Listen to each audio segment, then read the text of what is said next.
themselves from the police version of events.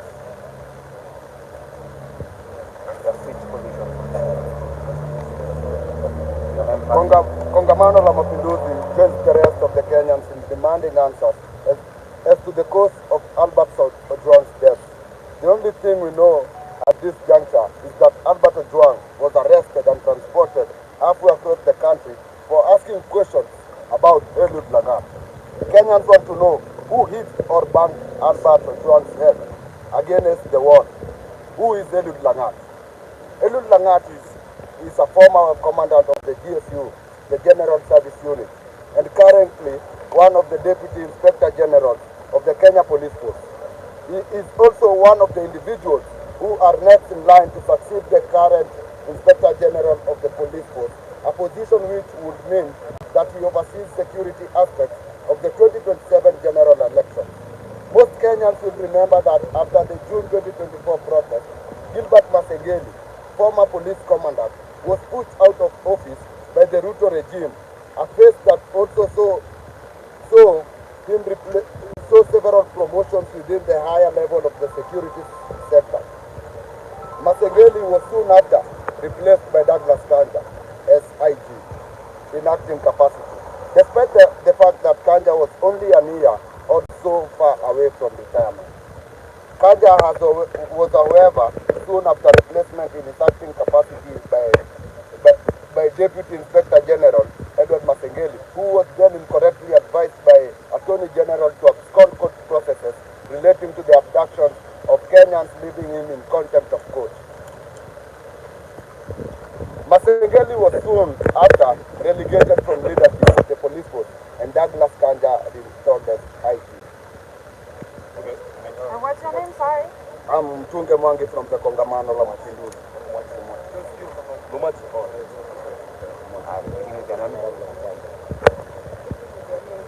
Say your name. Well, I'm Faith Lumwachi from Kongamano la Mapinduzi.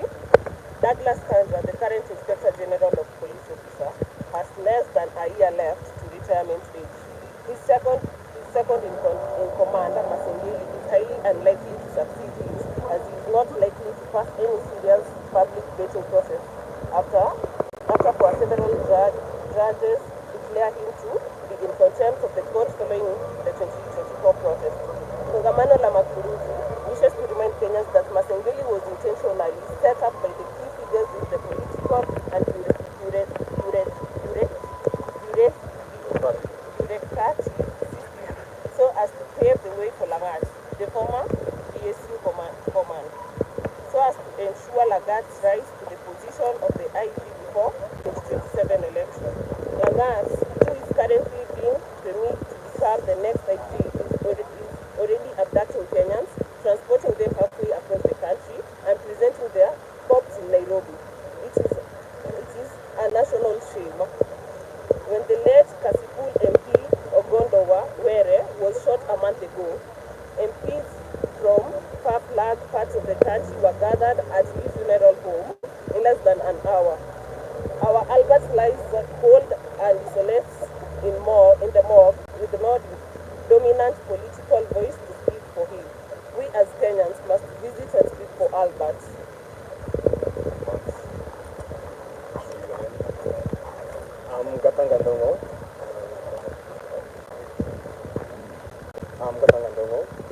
We at Kongamano la Mapinduzi therefore demand the following: an immediate and independent inquiry or investigation to establish who killed Albert Ojwang. This should involve the arrest and prosecution of all who were involved in Albert Ojwang's arrest and murder, including those they were reporting to or receiving orders from, as related to this particular matter of public concern. The circumstances under which Albert Ojwang was arrested in Homa Bay, driven for over 300 kilometers to Nairobi, then detained without an occurrence book, which is a clear violation of standard operational procedures of the National Police Service. The police must make clear details of the so-called publication, including social media posts. The DCI to name the complainant because this is a civil case, not a criminal case. KLM encourages Kenyans to continue demanding justice for Albert Ojwang, for the people are our mountain. Justice for one, justice for all.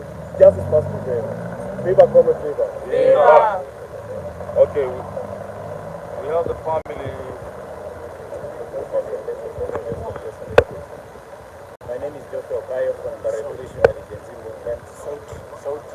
p.m. and we have many questions. The number one question is that why was it necessary for Albert to be driven 400 kilometers away to be charged? There was an offense. Is it that we don't have a magistrate court in Homa Bay where he was driven from? Or what was so necessary that he had to be charged in Nairobi? Number two, we want the names of particular police officers who've been interdicted. We want the OCS Central Police Station, Mr. Talam, to be the first suspect. He must be arrested and charged with murder. The officer in charge on the fateful day and all other officers who are around must be charged with murder because they have contributed, or they must have been aware of who killed Albert Ojwang. We also want to know whether someone who's been charged with an offense as petty as publishing, what is that? That is what they are saying, publishing false information, should be put in a cell separate from all the others. That is if at all the statement from some of these police officers that he was put in a cell separate from the others is true. Why was it necessary to isolate him? What was the reason for isolating Albert Ojwang? They must also show us, because the procedure is that someone, once they are brought under the control of police at the police station, they must be booked.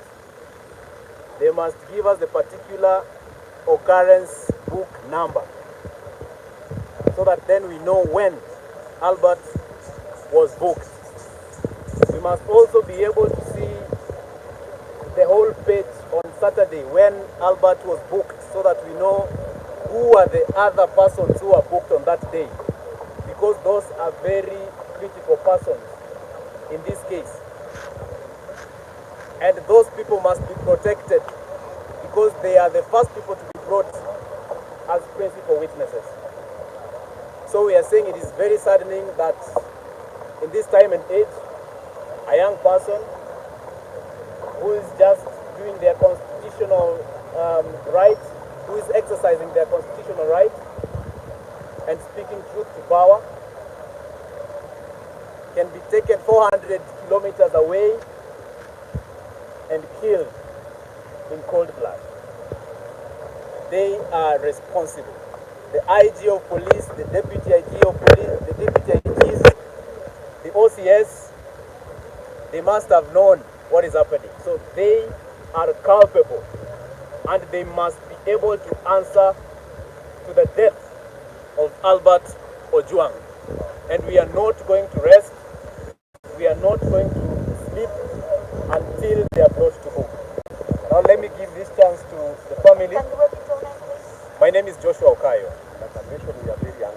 What Albert Ojwang was President William Ruto's son. That's the question.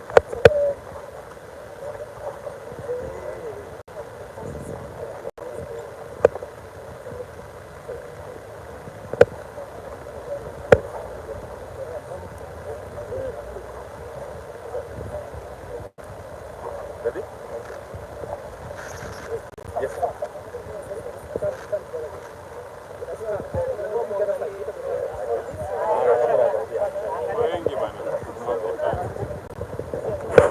Yes, my name is Julius Zuma. I'm the family lawyer. So today we came here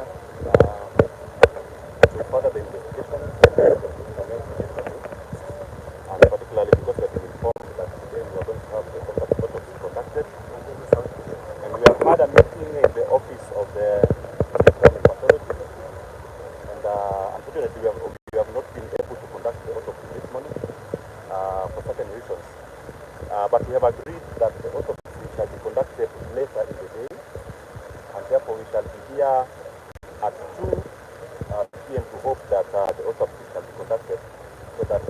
understand what happened in Albert, because some of us have been here for more than 24 hours since yesterday, and we have gathered a lot of information, and we need to put the information together, what we have collected since yesterday until today, and hopefully by the time autopsy is conducted, so that we will be able to give have a clear picture of really what happened, what was the death of this guy. Because as you may have heard, this guy was picked up by the police from the bottom of his mother on Saturday at around 3 p.m. and was driven over 400 kilometers from Homa Bay to Nairobi. And the next information that the family got only after they made follow-up was that this gentleman is dead. We were informed that this gentleman died while undergoing treatment at Bagati, but the information we have so far is that this gentleman did not actually die at Bagati. This gentleman most certainly died in custody and was brought direct here. And so a lot of things are not adding up. We are still not able to give a concrete decision or position on what really caused the death of Albert, or who is culpable, or why he was arrested, and even if he was arrested for the allegations that were being made against him, we're not able to understand why we are being told that he was being held in isolation, and why we are being told that he hit his head against the wall and succumbed as a result of that. Okay, a quick one. Ben Kirill from Citizen TV. What is the reason why the autopsy has been pushed to 2 p.m.? Standard procedure, because we wanted as many people who are interested in this matter to be involved, and some people from some quarters were not available. But the standard procedure, because this is genocide, we want as many people as possible who are interested to participate, so that there will be no foul play, so that somebody will not say we were not involved, we were not given a chance to participate in it. And that is why we have given them time, so that they avail themselves, and hopefully we proceed. Okay, also, do you have your own pathologist, or you're relying on the government's pathologist? Well, there are more than one pathologist. And you expect the results straight away? Sorry? You expect the results straight away? Well, we will leave that to the pathologists to guide us, but yes, we will expect at least preliminary results as soon as the process or procedure is completed. Okay. Well, we saw the body yesterday, and the body had a lot of injuries on the head. The body had a lot of injuries on the hand, the shoulder area, but the head was swollen all around. The frontal part of the head, the nose, the ears, generally the head was swollen, and there was a lot of blood oozing from both the nose and the mouth. If we could just say something, thank you for being here. My name is Wangeshi Grace Kahuria. I'm the Executive Director of the Independent Medical Legal Unit, that is IMLU, and also convener of the Police Reforms Working Group. We have several CSOs that are present here today, and as the family Wakili has said, we just come from a meeting with stakeholders who are party to this case. Let me start by saying that what has happened is indeed very, very sad. We want to give our deepest condolences and sympathy to the family. We are with the father of Albert, and to say he's broken is not the right word. It's a very, very difficult time for him. So thank you for sharing your solidarity with him, even by amplifying that what has happened is wrong and should not be happening in a country like ours. So from the onset, we want to be very clear that what happened has no place in this society in today's time. It is really a shame that yesterday, of course, you're aware that investigations were not carried out. There was IPOA and all the interested parties were denied access to the crime scene. However, we want to report that as of this morning, IPOA is actually undertaking preliminary investigations. Partly, that is one of the reasons why the post-mortem will be done a little later. We have quite a number of pathologists that are present. We have a family pathologist who is on site as we speak. We have a pathologist that is representing IMLU and the Police Reforms Working Group. We are here with Amnesty, Law Society of Kenya, Defenders Coalition, for Africa, the whole team of Police Reforms Working Group. We want to assure the public of one thing, that we will not relent until the truth is determined, until all the evidence is gathered and has been analyzed, and that there is determination of the actual cause of death for the late Albert. We want to assure the public that we are going to stand by them as the whole process is conducted, and we'll be providing you with updates of what is happening as much as we can. So as soon as the post-mortem is about to be conducted, we will alert you and we will share with you the findings. So please just let you know, we want to give you that assurance that we are with you and will present the findings. We are standing with the family and we will not leave them exposed, and we will also fight to ensure that there is no interference with the evidence whatsoever. And as we've said, a lot of the process is demanding, because we want to follow up with these investigations right from the place where Albert was picked from, that is home in Homa Bay, all the way to Nairobi. We want to find out what happened, all the way to his death. So thank you for being here, and thank you for standing in solidarity with the family of Albert. Thank you. Okay, come to the middle. We'll come back at 2 p.m. Come to the middle, please. Switch.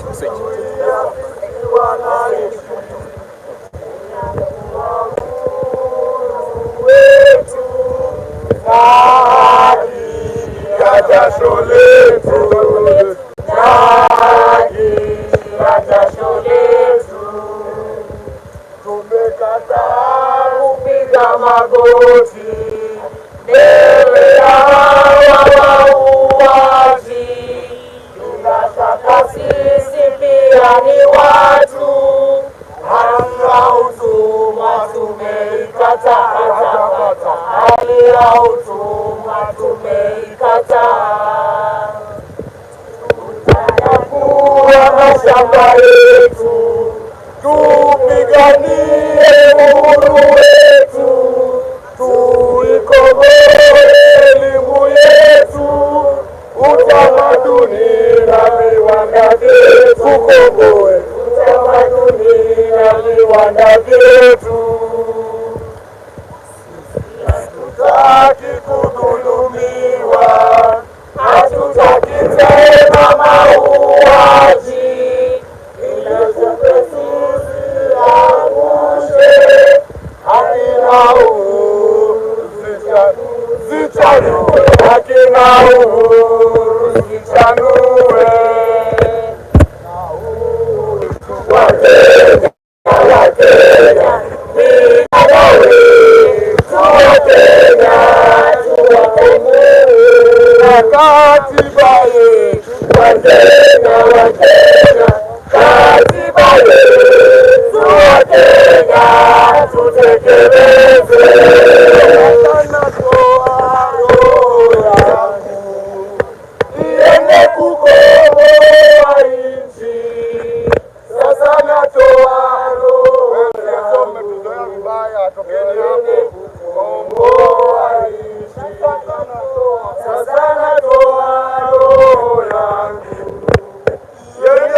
Ojwang alitoa roho yake iende kukomboa nchi.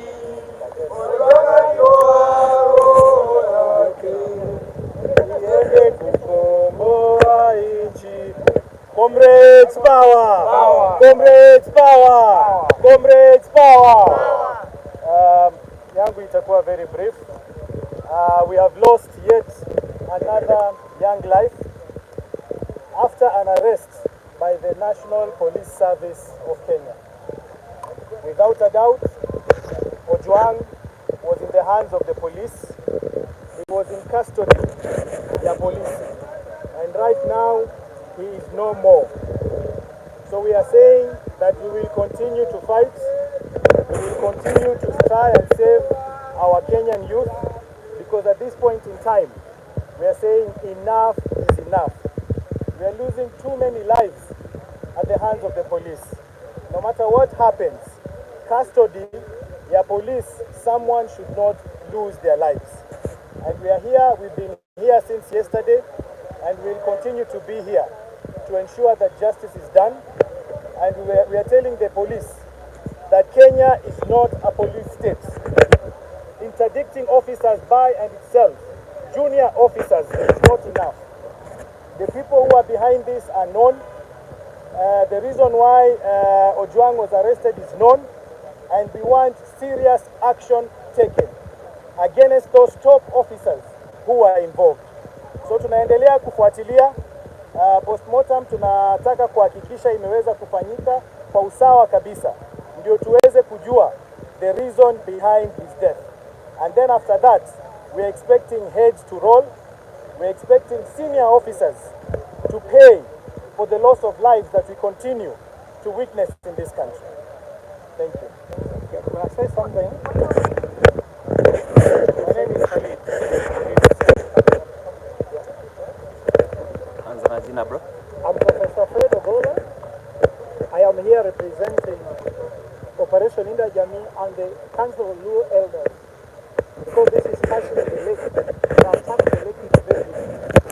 So, as far as we stand here, we know that Ojwang was alive and kicking with his family. And he was picked when he was alive and kicking, now he's dead.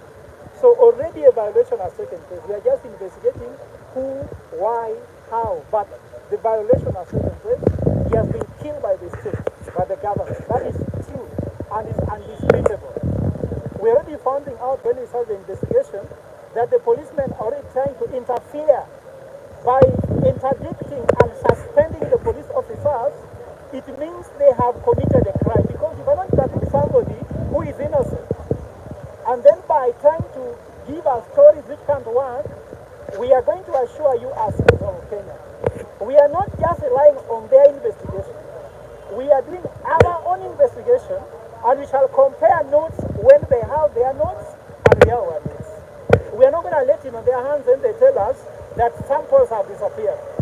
When they take a sample, we take a sample.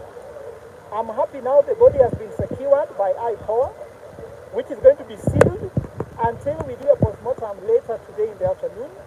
And I want to tell the government of Kenya, just give the government citizens what they are looking for. They are looking for food. They are looking for health care. They are looking for education. Once you perform, you don't have to abduct, kill anybody, arrest anybody. We want to know, what did Ojwang do as a violation? In which part of the law is it? Whom did he violate? If it's a false publication, against who? And where is his Twitter handle? We have checked for the Twitter handle of Ojwang. It is not there. The Facebook account is gone. Who has taken them from him? If at all they are not his property, then they belong to the person to inherit them. Who is the next of kin to take those handles? So why are they taking away too much from him? He's not taking his life enough. So we are going to stand here until the end to get to the bottom of the truth. But I can assure you that already the state knows they are wrong. They are trying to do a lot of propaganda, but we are not going to relent, because fear went long time ago, and we want to ensure that fear does not come back. Let no one tell you not what to do. Bomb the way you want, behave the way you want, but we focus on getting the evidence, because the evidence is very important. And I want to urge you guys that stay with him. Any information you get, surrender it to the family lawyer is here. Reach out to us. We want as much information as possible, because the quality of the information is important. And remember, the out of sight of this mortuary in evidence more important than that inside there, because they know how they have brought him there, but we are going to get our evidence outside that place and at what they have. Thank you. Thank you. Thank you so much. I want to say the following. My name is... Nearly any president would have come out with a statement. My name is question. Why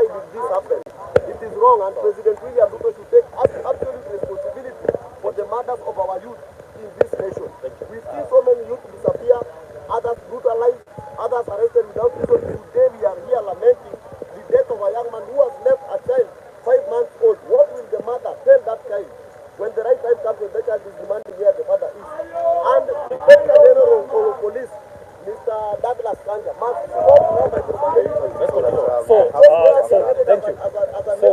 you. Come out to the street to demand for justice for each and every youth. Thank you. My name is Dr. Peter Mbaye. I'm the Secretary for Planning and Economic Affairs at the DCP. I'm here with our legal team representing the lawyer opposition, also representing our principals who may be out of town and heading back to Nairobi. I want to say two things before I give my colleague. One is that the Honorable Rigathi Gachagua has already given his statement over this issue which we have seen.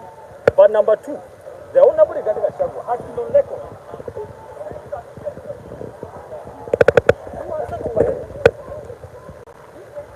So guys, this is going to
Justice for Ojwang! We want justice for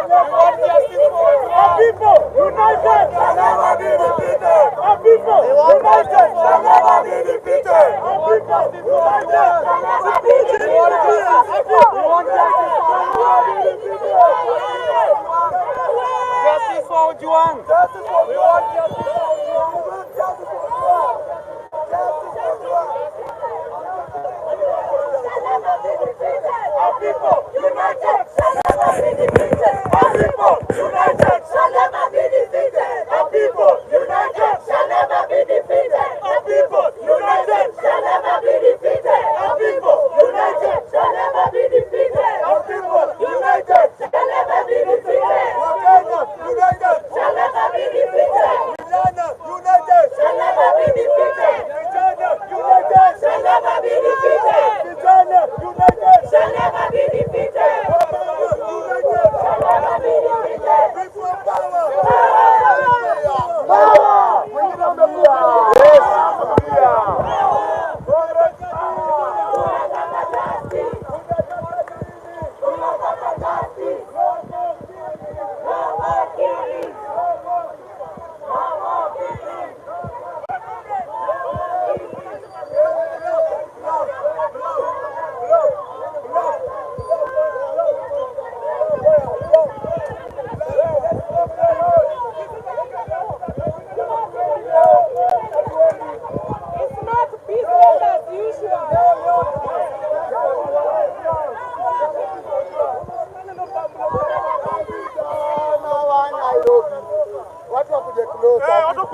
Thank you so much for those who are joining.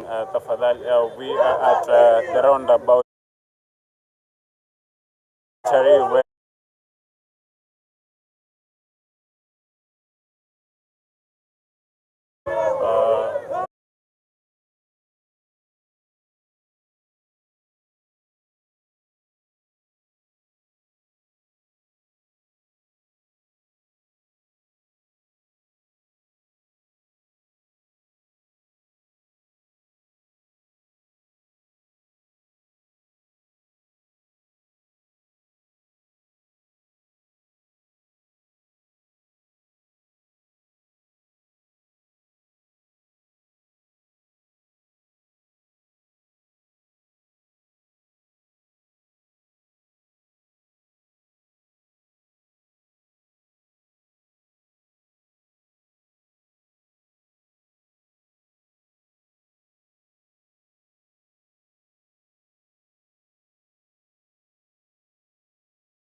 so this is what is happening at Nairobi funeral home, where Lagat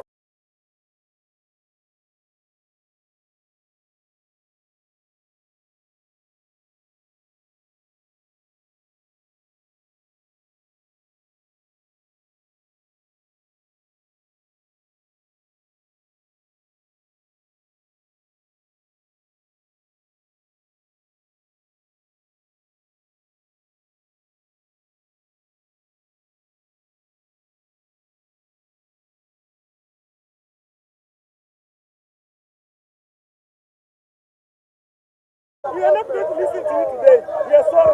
They have been a very brilliant young boy. He has been as your brother. Now, officer, wewe ukinishika sahi, I will even feel more safer in your hands. Why would I die in police custody? We are Kenyans. Apart from being officer, me, I look at you naona ukitabu wenzangu. Bro, Central Police Station wanashika vijana town. Sikiza kwanza. Central Police Station wanashika vijana town, wanawapiga, wanawaumiza. Leo we are not going to listen to you. Hata IG akuje. We are not going to listen to you. We don't have that time. We are not going to fight here. Wanaona wewe ni wawapa. Ama kuna traffic wamepanga.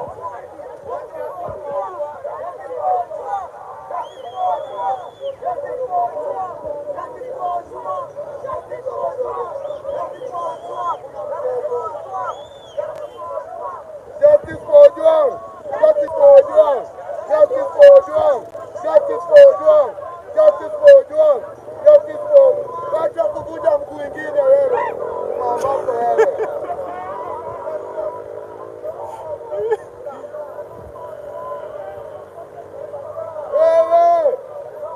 Wewe! Justice for Ojwang! Mapolisi mlikuwa mmepumzika, Lagat ameanzisha mchezo.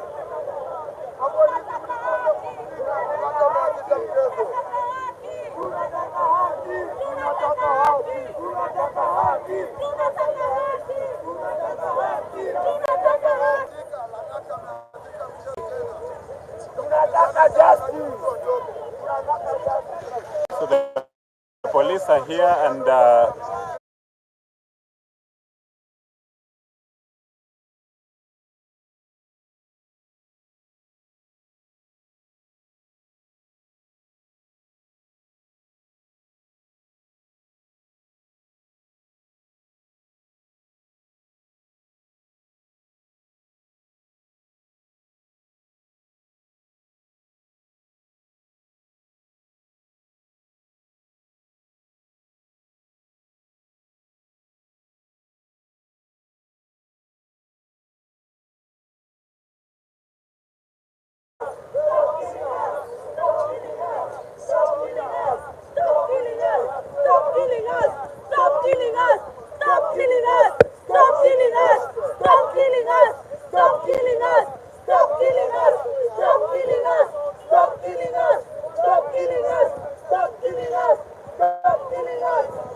but wanasema it's not possible until 2 p.m.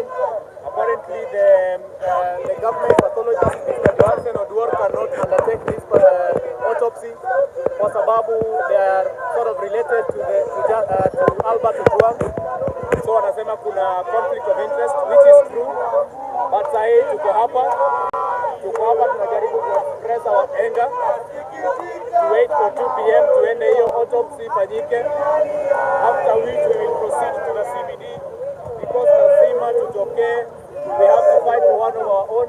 Today it's Albert Ojwang, tomorrow it could be me or you or whoever is here. So we are saying justice for Ojwang.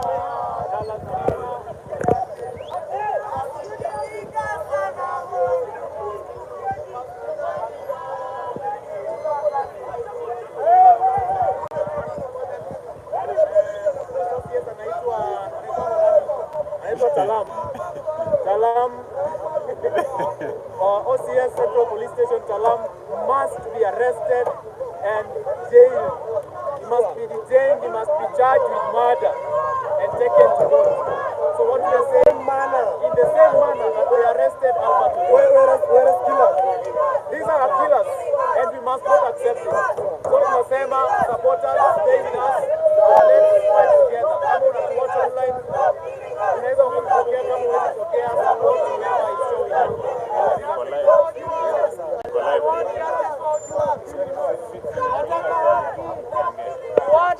Hussein Khalid, we know you are painful. Our brother here said that the deceased aliwacha mtoto wa months. I mean, how do you feel about it? It's very painful, very painful. Every other day, vijana wa nchi wanauawa. Mtu anakuwa arrested, alafu anakufa in the hands of the police. This is extremely unacceptable. Ndio kwa maana tuko hapa, tunasema Lagat must go. Hii mambo inafanyika, lazima tupinge. Vijana lazima tuseme hakuna kuuawa tena. The Kenya is not a police state. Na hatutakubali watu kuuawa kila siku. Ndio kwa maana tuko hapa, tunasema we want justice for Ojwang. Justice for Ojwang, justice for Ojwang. Na ingekuwa Ojwang ni mtoto wa William Ruto, ni nini ingefanyika? Ingekuwa Ojwang ni Nick Ruto, Ojwang ni Shalin Ruto, Ojwang ni mtoto wa Raila, ni nini ingefanyika? Ingekuwa Ojwang ni member of parliament ama Ojwang is a senior citizen, ni nini ingefanyika? The reason why mnaona president hajatoka nje kukondemn hii ni kwa sababu Ojwang ni mtoto wa Mungu mdogo na kuna watoto wa Mungu mkubwa. Wakenya lazima wajue hii Kenya imegawanywa mara mbili. Hii Kenya kuna watoto wa Mungu mkubwa na watoto wa Mungu mdogo. Tangu lini mtu atakufa akiwa ndani ya police station, mahali hata mwizi akishikwa kutoka huko nje akipelekwa anajua he is safe from the wrath of the members of the public. We condemn in the strongest term possible whatever has happened to Albert Ojwang. Na in a mature democracy, saa hii CS Interior angekuwa ameresign, PS Interior angekuwa ameresign, Inspector General of Police angekuwa ameresign, but because Ojwang ni mtoto wa maskini, Ojwang si mtu mwenye anaweza sana kumpigania. It is very painful and I pity Ojwang's wife. I pity Ojwang's 5-month-old baby. I pity Ojwang's father because Ojwang was the only child in that family. Serikali shikane William Ruto na Raila Odinga na hiyo broad-based government yao waende